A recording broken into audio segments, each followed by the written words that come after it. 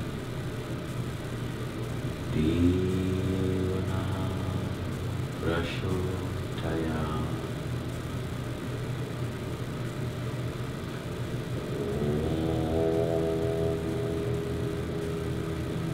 Shanti,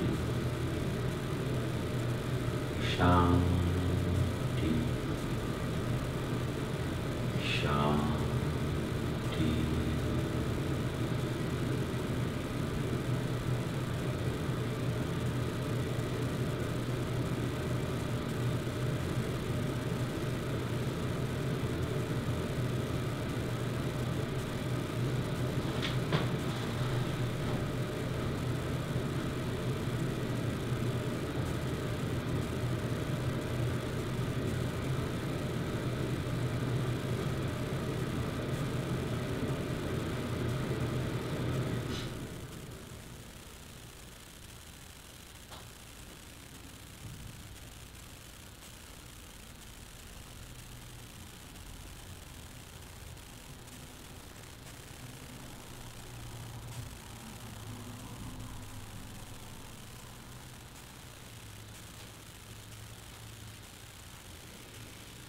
Very slowly you bring yourself out of meditation.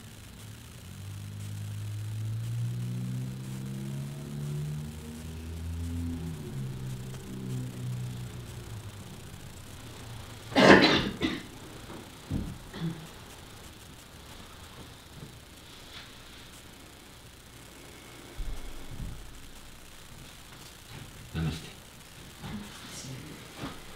Nice.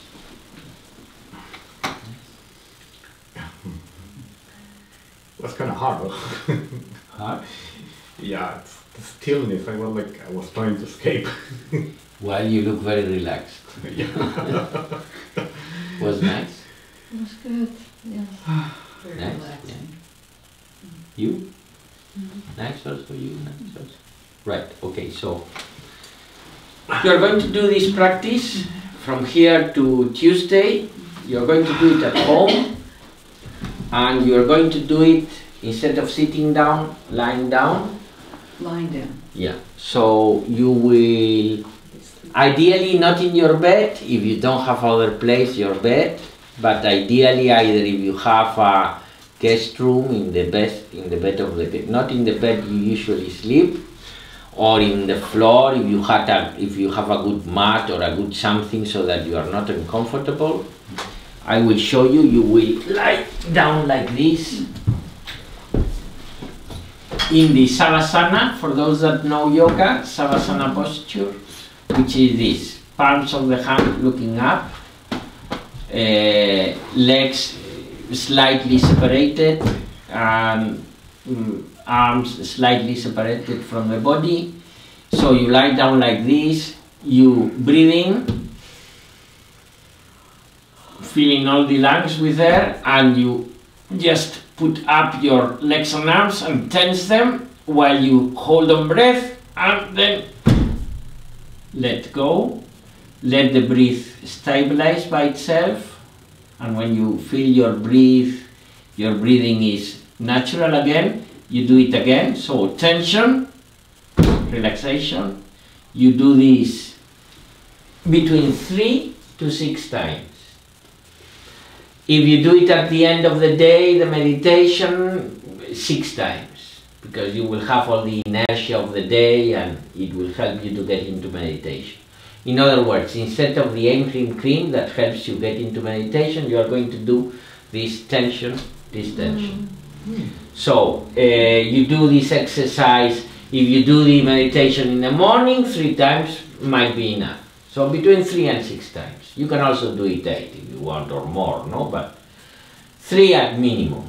So you do that. After the 3rd tension relaxation, you just put your attention that you are breathing, you put your attention in your body, you are lying down, you become aware of the volume of the room without looking, just that you are lying down, easily, conscious of your breathing. You might be conscious of your breathing in your nostrils or in your chest or in your abdomen, whatever, for a few seconds, like in the video.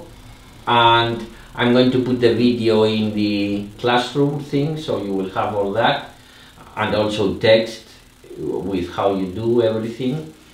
And after a few seconds doing that, you just introduce the repetition of the mantra and take your attention to the sound of your voice, and you do that for 20 minutes, between 20 and 30 minutes.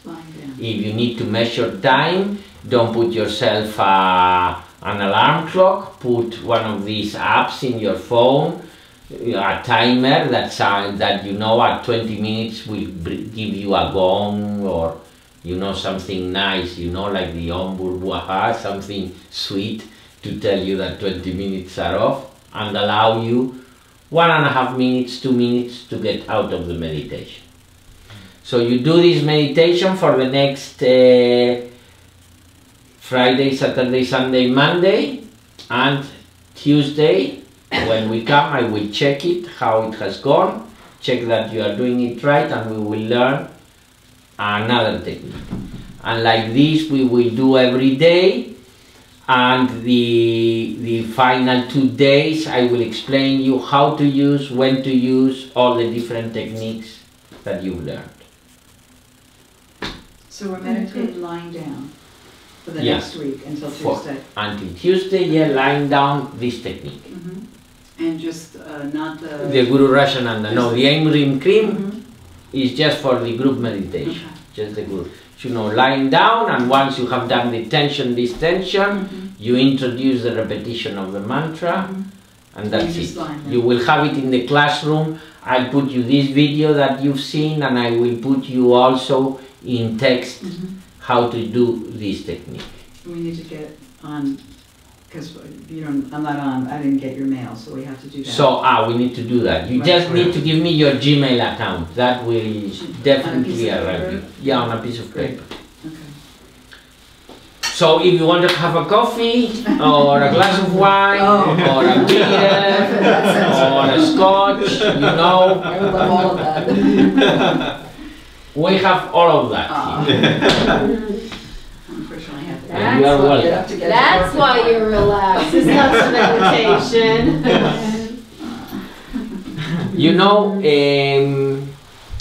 I don't understand very well, because spirituality has to do with, it's a celebration, and even in our tradition, the Christian tradition, of all the miracles that Jesus did, according to the books, he saved people of different ailments and illnesses and this, that, the other, so everything except for one, which was that there was not enough wine. It's not that there was no wine, they were already drunk. And because in the Bible, it's the scene is, they tell them, how do you get the best wine when everybody is drunk? We are not going to appreciate it. So it's not that they didn't have enough to drink. It's that, wine has to be there all the time. I remember my first time in the US, I was a young man. I was working for a company, and I went to Plano in Texas, just north Dallas. Which they had the headquarters there. So it was my first day in the United States. Wow. I arrived to this hotel, and I said, well, could I have some dinner? And they told me, oh yeah, just go up Benningham's. So I went to Benningham's. And I went into Benningham's, and the waiter came, I chose my things, and the waiter asked me, iced tea for drinks, sir? And I said, no, please bring me a beer. And he said, oh no, you cannot drink beer here. And I thought he meant my age. And I was young but over 21. And I took my passport and said, no, I'm over 21. No, this is a dry county, he told me. Oh, gosh. So I didn't really understand what meant a dry county. In Spain we drink wine with food, breakfast. you know. Champagne with breakfast, the French. But the French also drink a lot of wine. Yes. Anyhow, he told me, no, it's a dry county, so I understood that it didn't rain. You know, as it was Texas, you know, and I thought it's like the desert, so it doesn't rain here, no? So he said, it's a dry county. I said, so I looked at him and said, what has to do rain with my beer? So he said, no, it's the law that you cannot drink alcohol here. And I said, oh, why? And he said, oh, it's a religious thing. So if you say this to a Spaniard, and the Spaniard thinks immediately they are Muslims here because they cannot drink, you know, because it's what we have in our mind, the Catholics can drink. So I said, oh, so this is a Muslim area. And he said, no, Christian, Baptists, Christian Southern Baptist. So I looked at him and said, what do you mean Christian? I mean, God, Jesus made miracles. I mean, if there was no wine, he would make a miracle. And he has said us to drink wine every Sunday to remember him. What do you mean? Are you kidding me? And then he told me, well, in fact, you know, he said, well, in fact, if you become a member of the club and you can go to this part of the restaurant, and there you can have a beer. Right. And I said, and how much is it coming up? And he told me $25. And so I told him, look, then it's not religion, it's business. Because my beer is going to be $25 here. That's funny. That's like the South. We used to travel down to Florida, and the South was always dry. Also, you couldn't get any. Yeah. And my father would just go nuts. You know, I can't get a beer after driving 10 hours a day. No, you know, but it was really strange for a young man. I didn't know the States. I didn't know anything about that. You know, from a country like Spain, that you know. I was given wine when I was, you know, I drank with wine my food when I was a little boy, because, you know, I was raised like that. Okay, we need mail. I want mail. Anyhow, you want a glass of wine? I would love it.